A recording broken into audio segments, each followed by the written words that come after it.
We must put social issues, humanity, our community, our people in the center, and let profit come after, and it will come.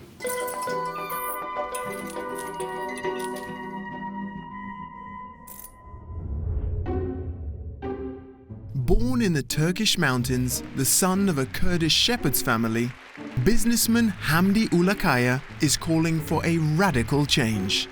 While the Western world considers refugees a major problem, he sees unparalleled opportunities for people and businesses.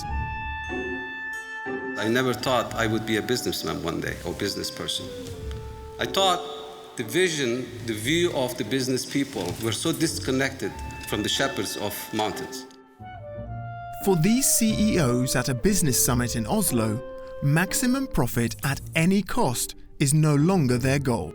They're looking for a new and sustainable business culture. And the energy that can be released by working for a bigger purpose than just money is immense. Hamdi is the CEO of Chobani, the company behind the #1 Greek yogurt in America. Today, he has over 2,000 employees in upstate New York. 30% of them are resettled refugees. From this platform, Hamdi is calling on the business community to join him. In 3 years, we could come up with 130 companies worldwide, offer thousands of jobs to refugees, reach out to where they are, and offer solutions. And together, we have power.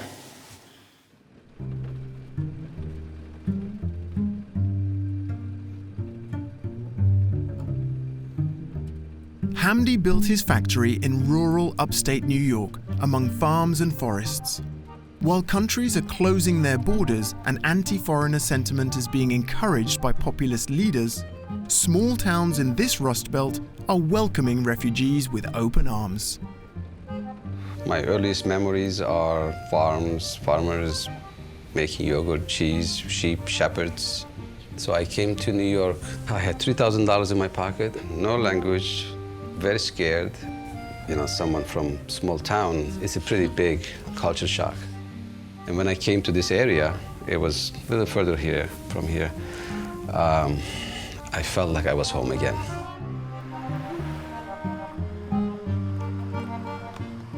And I worked in a farm and then go to SUNY Albany to learn English. In 2005, Kraft closed their yogurt factory in the area, leaving the local community devastated. Hamdi bought the factory with borrowed money, and in less than 10 years, Chobani grew to be a billion-dollar business. So I'm going through my mails, and there's this junk mail, and it says, fully equipped yogurt plant for sale. It's literally coming from a real estate agent. And I throw it, just like everything else I'm throwing to the garbage. And then I picked it back up, and I called the number after half an hour. And it was a real estate agent in Utica told me that the Kraft was closing this factory, and it was for sale. And I asked him the price, and he said $700,000. Next day, it took me 4 hours to find this place. And the person who gave me the tour was rich. I don't know. We're going to go out this way. We'll go up the stairs. Hamdi wants to do things differently. Together with his first 4 employees, he's rebuilding the company. As the factory grows, he invests in the community, looking to achieve long-term success by focusing on their social needs. Yeah, my country is every day. You like coconut a lot? Yeah. Where are you from? I'm from Nepal, India. Nepal. How long you been here? This is my first job. I started here 7 years now. You've been in the U.S. for 7 years? Yeah. Did you came as a refugee? Yeah, I came as a My wife and I have 3 kids. She's still home, and the money I earn from here is sufficient. I can buy a car, I pay for the loan. But my country, they're not like that. Yeah. You happy? Yeah, I have good time with that. My daughter's going to college this year. Oh. Son's in 8th grade. Yeah. Nice. These are mine. Oh, nice. He just started school, and he's 17 months and doesn't sleep. Rich, Maria, Frank, Mike were the first four. Yeah. And we were together for a while before we had anybody else. Yeah. And then once we knew that we were going to bring it back on, and then they start calling their colleagues from the old days. When the plant closed, most of those people are local. You know, they've been here for years, so it's a big impact. They closed the plant in April, and then you took over in August. How can a company generate fast growth while creating a corporate culture in which everyone is welcome and has an opportunity to thrive? Hamdi became an instant celebrity when he distributed 10% of the shares in Chobani among his 2,000 regular employees. Not really. Each received a share in the company related to their job and years of service. In Chobani, you decided to give shares to your employees. Why did you do that? That one was in my head, my mind, right from the beginning. I really believe that everyone works in company should have some kind of access to wealth that is being generated by everyone. This should be the new model. And outside of the salaries and benefits that they get, there has to be some kind of stake in the company that they work in. It used to be a pension fund, but I think that model is gone. And it brings a lot of dynamism into a company. It brings a lot of good stuff. Thank you for coming. Yeah, how are you? Thank you, fine. What are you guys doing? How are you? I'm all right. How are you? This maximizing profit for shareholders has become a really bad obstacles of companies doing things for their people and for their communities.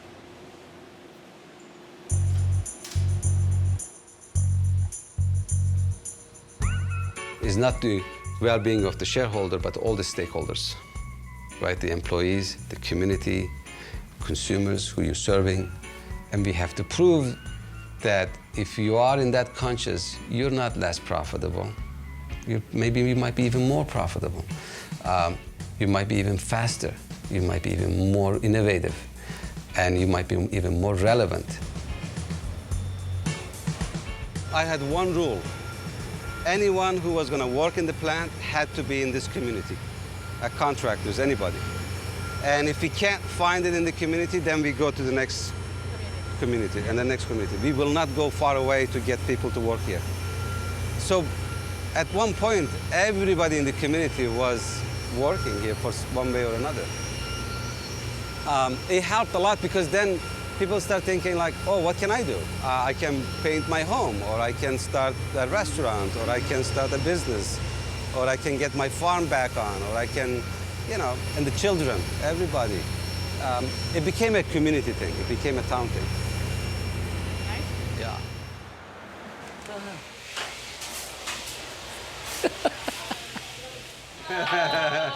How are you? Do you want me to give you a few dollars? The children, everyone's good? They're good. Awesome. Do you want me to lend you a few dollars? BMW 321?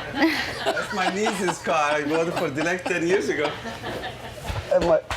We see this guy come in once, you know, that's a small village, and we know each other. So you know exactly when you see a new face.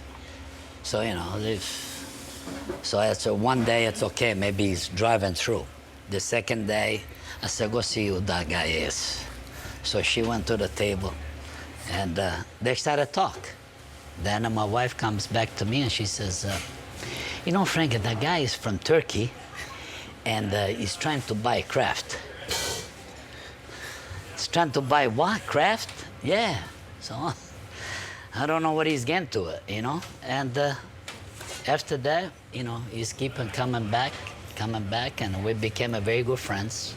everything, like literally everything, happened in the beginning to 2005 and 2007. Until I become big shot.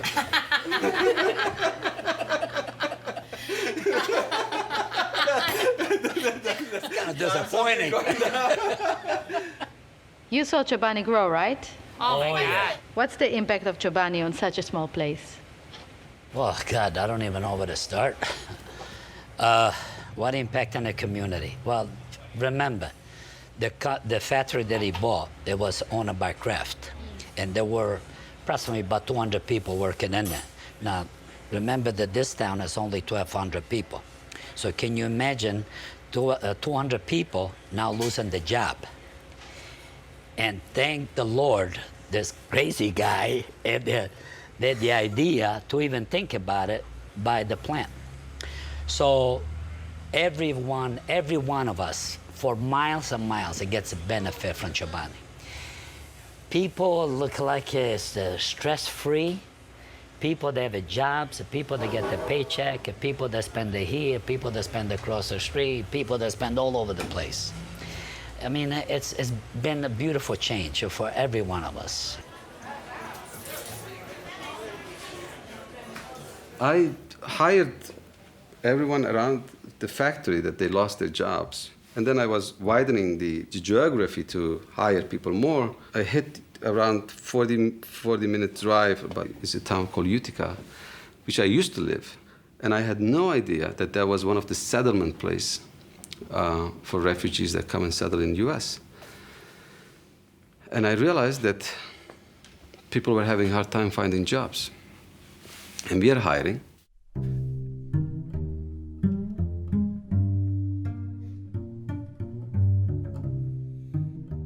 Utica is a small city. The population currently is about 62,000, and over the last nearly 40 years, we've resettled about 16,500 refugees. That doesn't count other immigrants that come into the city or secondary migrants, which are refugees that move to Utica from other parts of the US. Refugee resettlement has revitalized the city. Without it, I can't even imagine what this place would look like. Not only was it just, a city with boarded up buildings, there was nobody here. There used to be cars with bumper stickers that said, "With the last person out of Utica, please turn out the lights." It was a really depressed, dying city.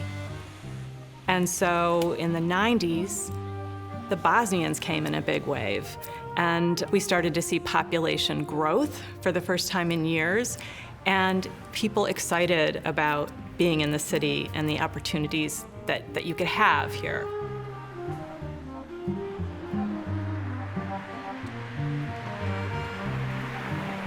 Utica brings as many refugees as possible into the region in order to revive their old town. Migrants make up 25% of the population.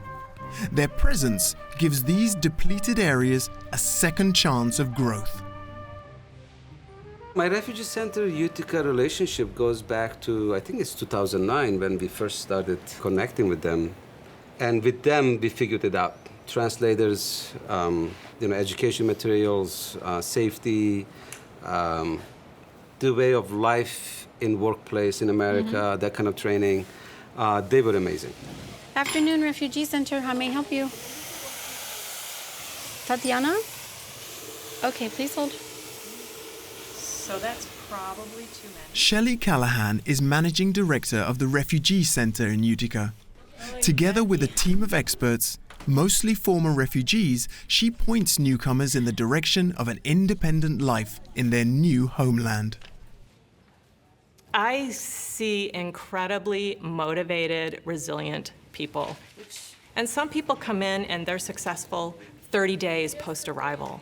And some people, the journey's a little bit different, and it might not be a straight line. I mean, they've done studies, and about 7 years out post-arrival, it's a win-win. And that's if you average all the experiences over time, and that's incredible.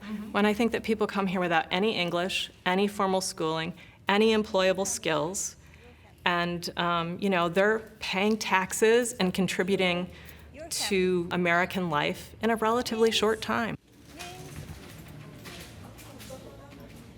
Hello. Hey, How how are doing? you? Good, thanks. Good. I came here in 2011. It was actually right after the earthquake back in Haiti. I started doing translation here, like working as a translator. It's kind of crazy not to be here without a language that you cannot It is. speak for yourself. It is, because I've been there. When I first moved here, it was pretty hard for me to communicate and sometimes frustrated. Because like when you want to say something and you know what you want to say, but actually you cannot communicate, and you become like a sign language trying to find the words. The newcomers are given a roof over their heads, English classes, traffic safety courses, and assistance in finding a job. Hey. What skills do you have? Sewing. Sewing. Okay, we've got sewing right here. All right. Teamwork. Teamwork. Okay. Communication. Communication.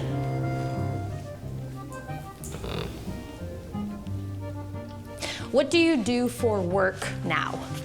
Truck driver. Truck driver, okay. So, something you have a Class A license. Okay. Not everybody has that, so that is his special skill, I guess we could call it, okay? You can drive trucks.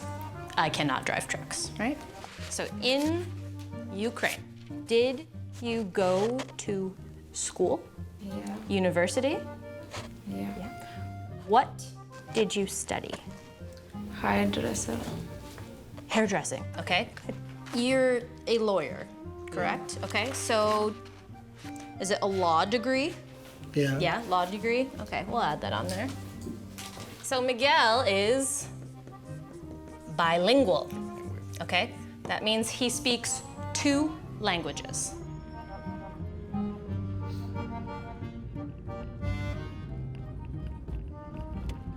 The team that I practice with at 6:30 later on, it's a team from the member of the team. Most of them are from Bosnia, and there are like a few of African players who are actually, when they came in this country, they were refugees. They tell me stories about how it was back home. It's funny, everybody has a different story, the way things were in their country. Difficult stories? Yeah.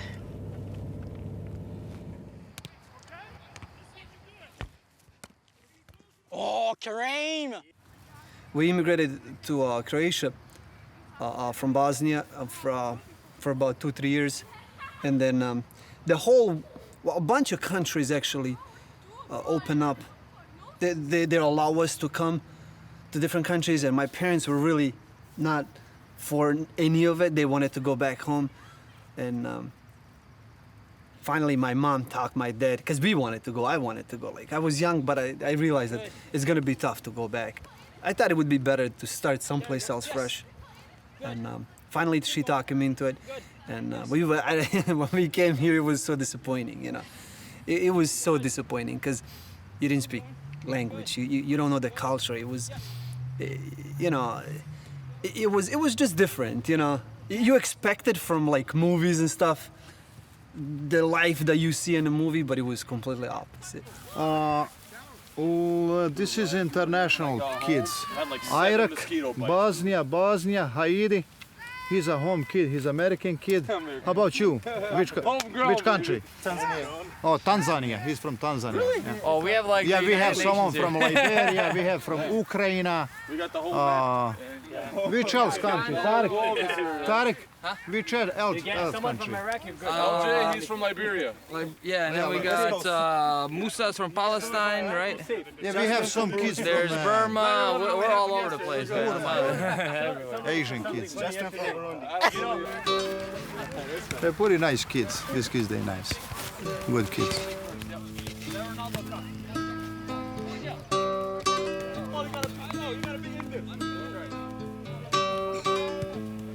Hey, switch it, switch it. I like the Premier League. I like the European soccer the best.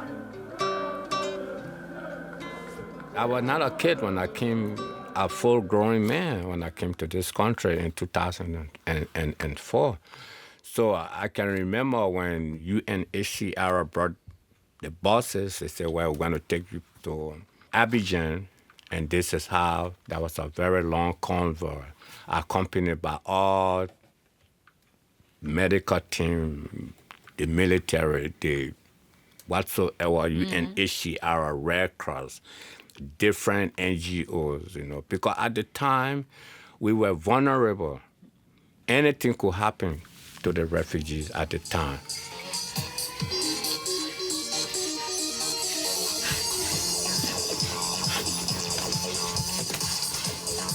They gave us clothing, and with the bag. They say, okay, John, yeah, okay, you're going to New York. Oh, I said, New York? Oh, that's good. I'm going to New York. United States of America, New York. Okay, that's fine. But we didn't know we were coming to Utica. My son, I left him, he was like 2 years old with my mom. So when I came over here, I got to understand that you can bring your biological parent. This is how I apply for my mom and my son to come. I got in touch with them through the Red Cross. They were in Guinea. David came, when I filed in for him, he came 2008. I went to the airport to receive them. And when he was coming, approaching me, I knew he was like 20, because he came 2008. I recommended him to my supervisor. That's his first job, his first full-time job, and he's still there. He's still at Chobani.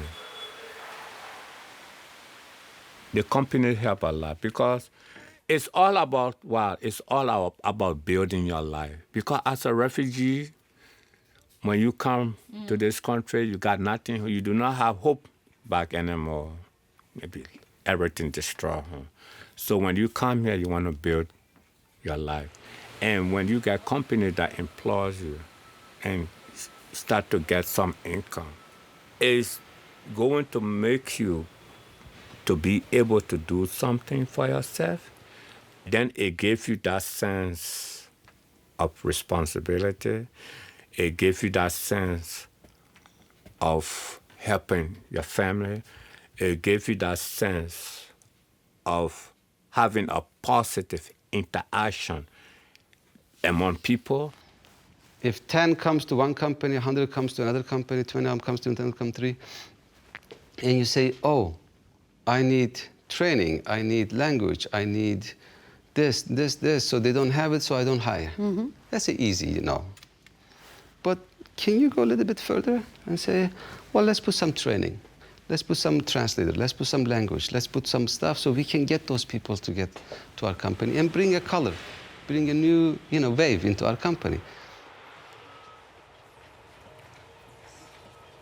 When I first came here, I didn't just find a job right away because I went to school, I went to college, but I didn't finish. I had like maybe one more semester, but I'm planning to go back. Okay. And then, so I started working here. I found a job over here. So how long you work in Chobani? I started working here June 1st, 2012, almost like 8 years now, almost 8 years. So I've been here for a while now. And I like it. Yeah? I like it. I like the people that I work with. I like my co-workers, It's like we do everything like, like a family, which is good. How do you convince companies to invest in refugees? Well, they got to get a taste of it. And then once you start doing work on, on humanity, I think there is this magnet, it just takes you. You see the result. Like someone comes, a refugee, for example, comes to your company, and everybody's watching or maybe caring or whatever, and see this person to shine. And it's like, wow, it's so beautiful. This just miracle just happened in front of you. Once you know and your people know that this works, you just want to do more and more and more. How many cases we make here a week? 100, 150,000. Can we make a million? Not a day. No, in a week. In a week? Yes, I believe, well, we've done that quite a few times. How are you guys? You have this thing in your hand and you look like you're a doctor. How are you? How are you? It's good to meet you. Good to see you. Yeah. He's a new employee, so I'm training him. You're training him? Yeah. Okay. And what is he going to be doing?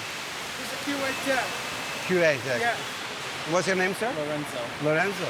How new are you? When did you arrive? This is my third day. Third day. Wow. Where's he come from? I'm from South Carolina, but I live in Utica. Okay.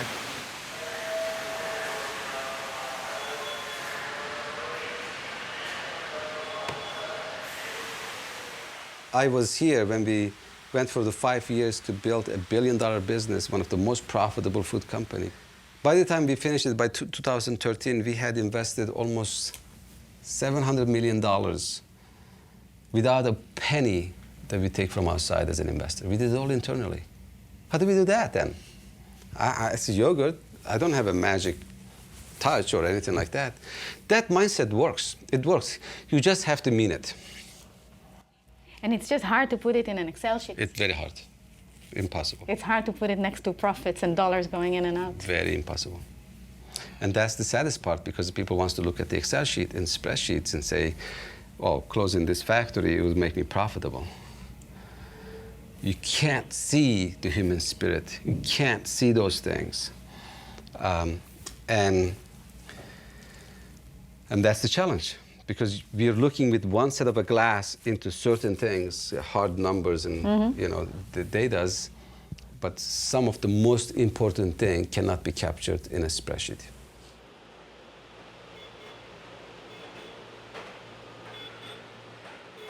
So do you see your future here in Chobani?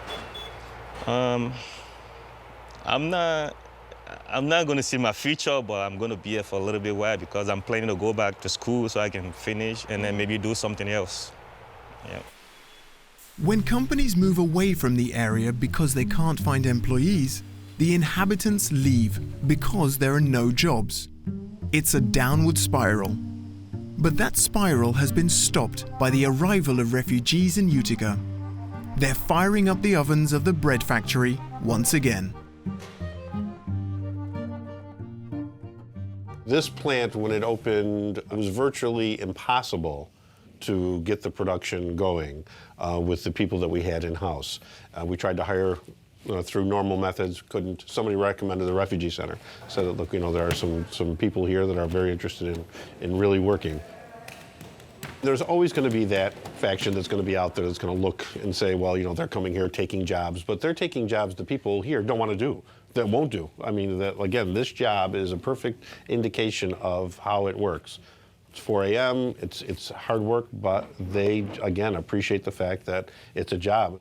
So these are people they're able to start a new life. This is part of them being able to start a life here where, not everybody feels that way. If I have something that I definitely have to convey to one of the employees, that I have to know that they understand, policy, procedure, something that is very important, I'll use this company called Trusted Translations. So if I would like to interview the Sudanese ladies we've just met, yes, would you be able to provide a translation for that? Yeah, number 183 is Sudanese. Yeah. And I'll call and hook up to the Sudanese translator, and you can have a casual conversation. Press 8 for French. Press 9 for all other languages.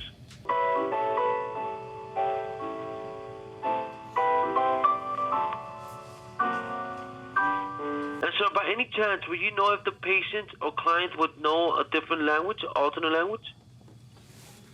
Do you speak another language, an alternate language? Yeah, I speak Arabic. Arabic would work. Oh, excellent. أنا جات جينا هنا الحمد لله وما سو عيال كل ما درس بقروا وأنا كمان سكال أنا مرتاحة وعيال كمان مرتاحة. So both of them are very grateful grateful and appreciative, for what they found here in the U.S. so far. وانا حاجه واحد انا دار نسالك كمان في كلام واحد انا قال دار نشيل الاذن ذاته الحمد لله هم جاب لنا الاسم شنو الكمبيوتر والسؤال عشان نقدر نجاوب انا كمان ذاته دار يدوني زمان ممكن نقرا زي ساعتين كده نقدر نفهم الانجليزي بعدين اجي في الشغل كان ما قال لي زي ده ممكن نفتش محل ثاني محل الشغل نقرا ونشتغل عمالك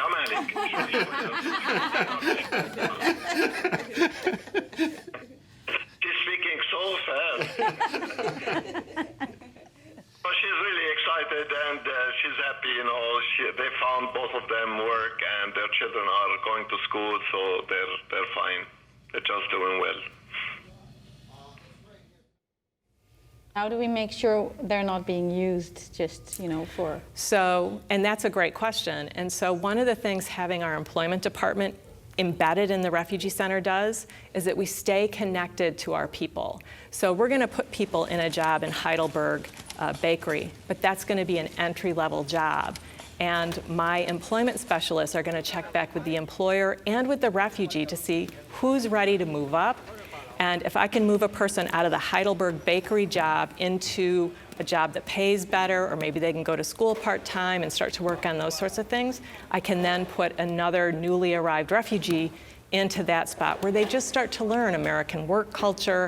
And, it's not easy to find jobs for people who have zero English. Mm-hmm. And so those jobs are important because you can do them while you're learning.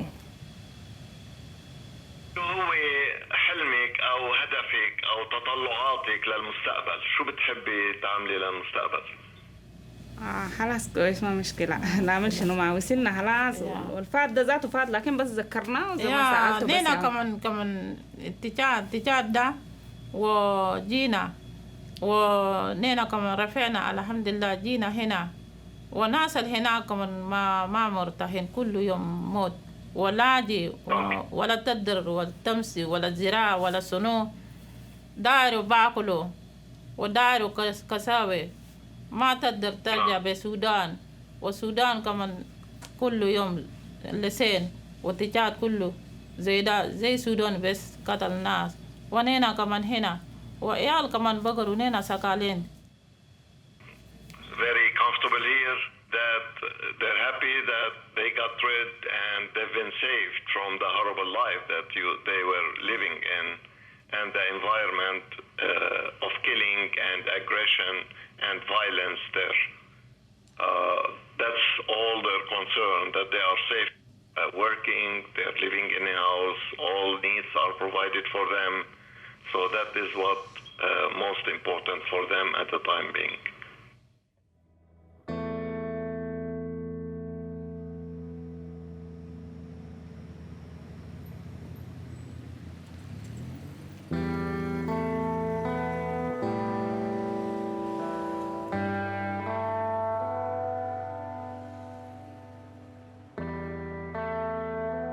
I didn't do that work for purpose of, I'm doing work for refugees. It was a community work. There are people in the community, they wanted to work, and we were hiring, and we were removing obstacles for them to come and join the company. It was until 2015 or maybe 16 when I started talking about as refugees. Until then, they were my community members. Yeah, they're settled. Yes, they have a story. Some of them are very bad, but they are welcomed in one community, but their struggle hasn't finished yet, because in order to be a member of the new community, you need to stay on your feet, you need to stand on your own and provide your own family so you can start moving forward. And that is related to job. Yeah. That's the minute you get a job, that's the minute that you stop being a refugee. And being able to get a job is a struggle. It's another struggle.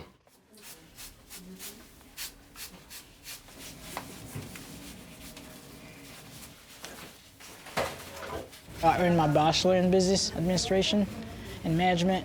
I've been applying for jobs everywhere. I couldn't find anything. Then I spoke to some of my classmates. Then they told me I should try Home Depot. And my wife actually who pushed me. He said, like, you gotta start somewhere. Then I started working at Home Depot. Recently, I got a job offer.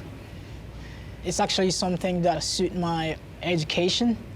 I would say that's when my professional career is gonna actually start.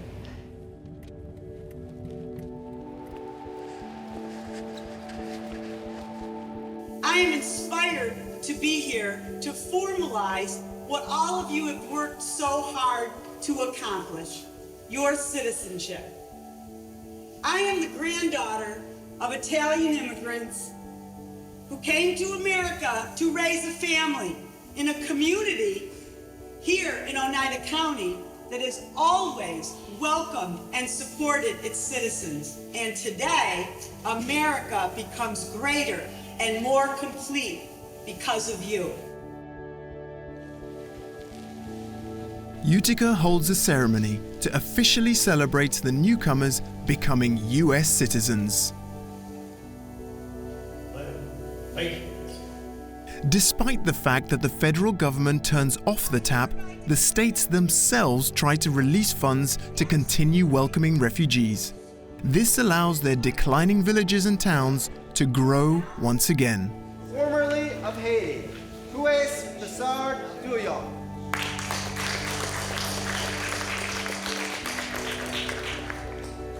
Formerly of Ghana, Efua Amotema Boa Amp Osam.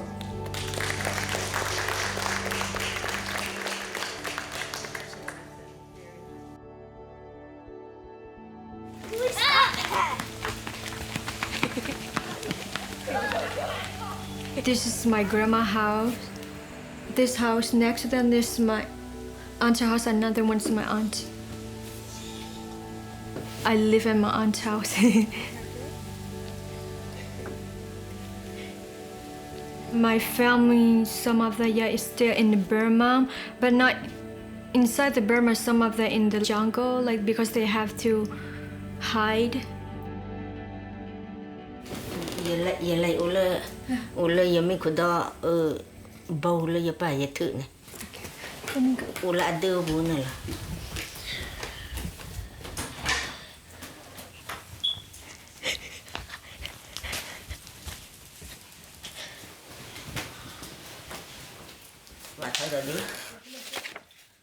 The reason in the Burma, like civil war, so we can live no more in Burma.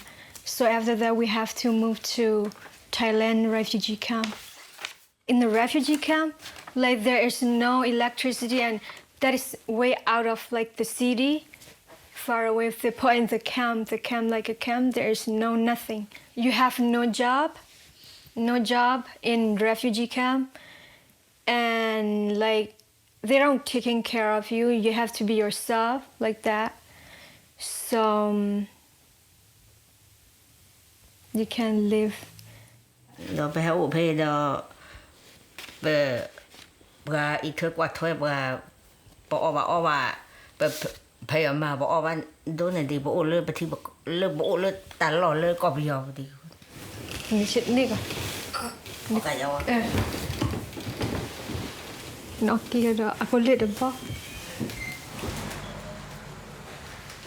when all this topic of refugees starts, being talked, that's when we said, come watch, come look at us.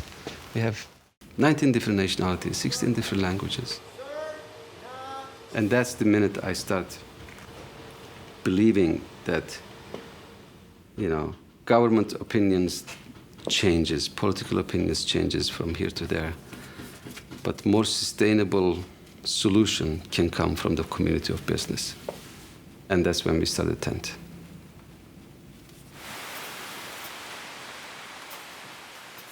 When we announced this platform of Tent, where companies can come and collaborate and work on issue of refugees, we were only 3 companies. It was like, this is a long shot, people said. This is, not in this climate, not in this time. Companies will not get involved with this politically used topics. 3 or 4 years later, look at, we're 130 companies. Do you think this model is interesting for multinationals, or can we also talk to the smaller businesses? Yeah. Why? I was a small business once. Yeah. And I have a lot of people come to me as startups, entrepreneurs. We want to do the same thing. You know, we want to do the same thing. Yeah, I don't think it has anything to do with the magnitude of it. You know, you might have a small restaurant, you hire 2 refugees. You have a multinational, you do this much. I think it's not the size, it's the way, how you do it, what you do it. That matters the most.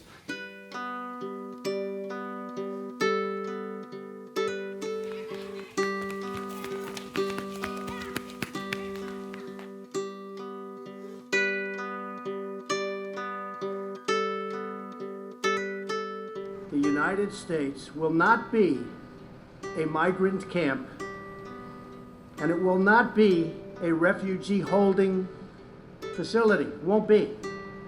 You look at what's happening in Europe, you look at what's happening in other places, we can't allow that to happen to the United States, not on my watch.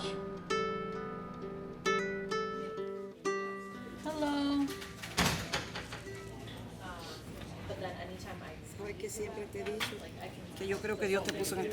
There were arrivals scheduled for the 17th from Thailand. Yes.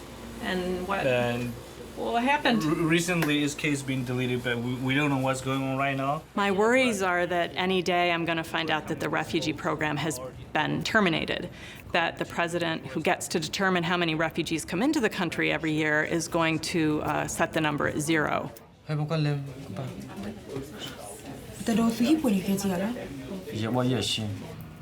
Obama's last number was 110,000. President Trump took office in January and reduced it to 45,000, and I don't think we resettled 30,000 maybe that year. Everything's pretty much over there at this time is based on the rumor, you know, what somebody heard, you know, nothing official, you know, there will be, there not going to be presidential determination. We are having a workforce shortage right now. We can't keep up with the demand in our employment department for workforce. And unfortunately, our arrival numbers are going down. So this is obviously going to have a bad impact on Utica, upstate New York, and you know, it will happen across the U.S. Hello, Dios te bendiga, ¿qué tal? ¿Pudiste decir que estábamos? Sí, ya le dije eso. Lo que necesito que tienes que llenar esta forma es más información. So New York, Pennsylvania, Ohio, Wisconsin start to compete for refugees and immigrants, mostly around workforce. So it's going to get interesting. And so we're starting campaigns here to attract folks from other parts of our country to move to upstate New York for jobs and opportunities. Ohio's doing the same thing. Wisconsin's doing the same thing. It's going to get, I think, crazy. New York State is a good place, and Buffalo is special for us. We are in one of the most friendly cities in the United States. For this new arrival, it's going to be a great city just because it's not overwhelming. Buffalo is a city built on the contributions of immigrants, and we continue to treasure the talents of our newest arrivals. We have very many employers that are looking specifically for immigrants and refugees. They have seen the potential in many of our clients. Refugees who have been here for a while are telling their friends who are resettled in other areas that Buffalo is the place to be. Keep coming, we have a lot of room for you.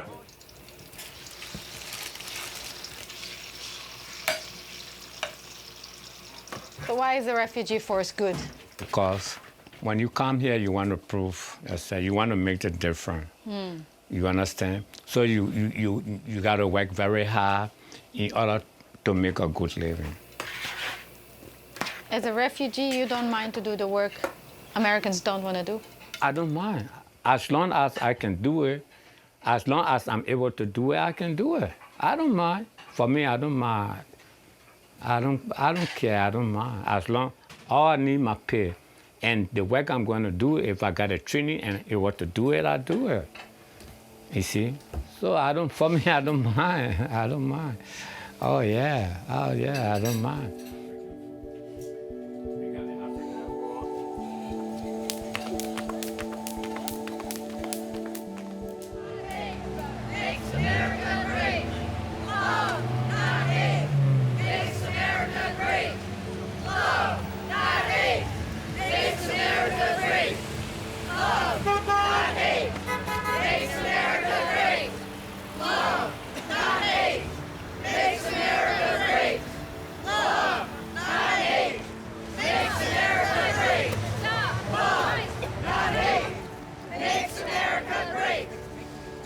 Everybody's complaining about refugees are coming over here. Everybody complaining about Mexican or South Americans are coming over here. But you know what? Try to find somebody who wants to work or wants to sacrifice here. I'm an immigrant. I came here in 1972. I pay my taxes since day one. I've never been on unemployment line for 45 years. And most of these people that come from other countries, just to think about it, they leave their families, leave their friends, come to another culture. Most of them, they don't even speak. They try to make it. And this is the country. If you have vision and balls, this is the country.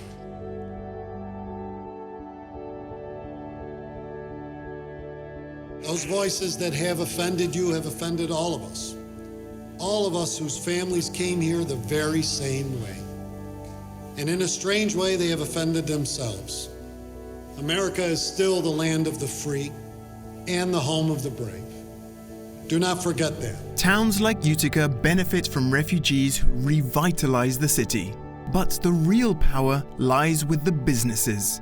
Are they willing to put people before profit and follow Hamdi's example? When you are in the mindset of business only exists to make money for the shareholders, nothing else, to every decision that I make can impact somebody left and right, up and down, and that tied into profitability, and I'll make a decision even though it might not be the right decision for making money, but it's the right decision for the community and the people. How do you train people to make decisions like that? On the other side of the Atlantic, Hamdi Ulukaya has been invited to talk about his ideas as well. He believes that European companies could see the refugee challenge as an opportunity, if only they're willing to change their old-fashioned mentality. You're making so many decisions every single day, so it has to be part of the DNA. CSR was easy. Okay, I'm going to give scholarship to 100 girls in Africa, done. No more. What are you doing with your own employees? What are you doing with your own community? 100 girls in Africa is good, but that's just a check the box. Are you for gender inequality or not? Are you with the LGBT rights or not? Are you for gun violence or not? Are you for the, environment or not? What? I mean, you have voice because you have a brand, you have hundreds or thousands of people working for you, you have hundreds of millions of consumers that are buying your products. Who are you? Under the watchful eye of the Norwegian Crown Prince and the top of the international business community, Hamdi is presented with an important award for innovative entrepreneurship. An award meant to inspire other businesses to put people first. Young people, talented young people, want to work in the companies that truly cares. People want to buy things from the companies also truly care and do things. You're kind of forced to do the right thing. And I see this world is going to that direction. And now, ladies and gentlemen, please rise for the 2019 Business for Peace honorees.